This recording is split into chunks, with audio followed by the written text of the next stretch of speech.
Endoctrinement, secte, autant de termes complexes et lourds de sens que les divers experts et spécialistes nous servent à volonté quand il y a contrainte physique ou intellectuelle.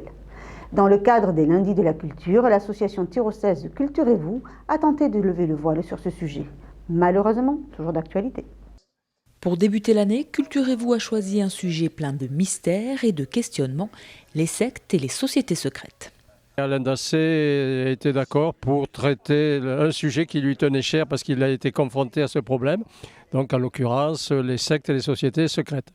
Malheureusement, c'est un sujet d'actualité et comme l'a dit notre conférencier, il y a les organisations sectaires et les sectes, il faut aborder ça avec prudence, mais il y a matière à dangerosité et il faut être vigilant. Depuis l'Antiquité, des sectes se sont formées en marge des grandes religions.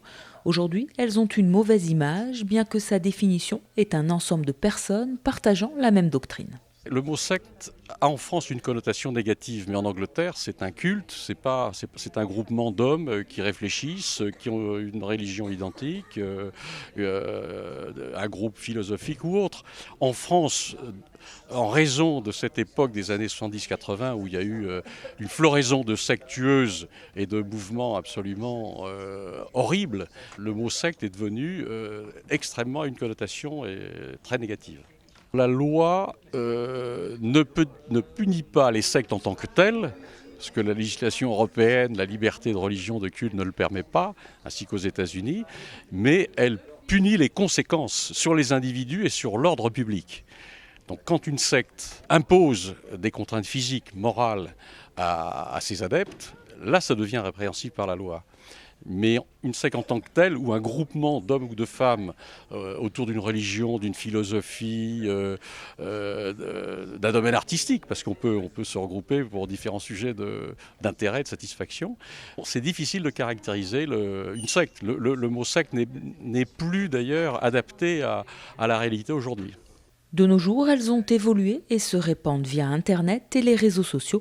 Les organisations terroristes utilisent d'ailleurs les mêmes méthodes. Ça a toutes les caractéristiques d'une secte dans la mesure où il y a un chef, un gourou, il y a une organisation opaque, il y a un non-respect des règles juridiques internationales ou nationales et il y a effectivement des conséquences extrêmement dommageables sur les individus qui vont bien sûr à la mort, aux attentats, etc. Donc là, ça peut rentrer dans ce vocable-là. C'est aussi une forme nouvelle de ces mouvements dangereux.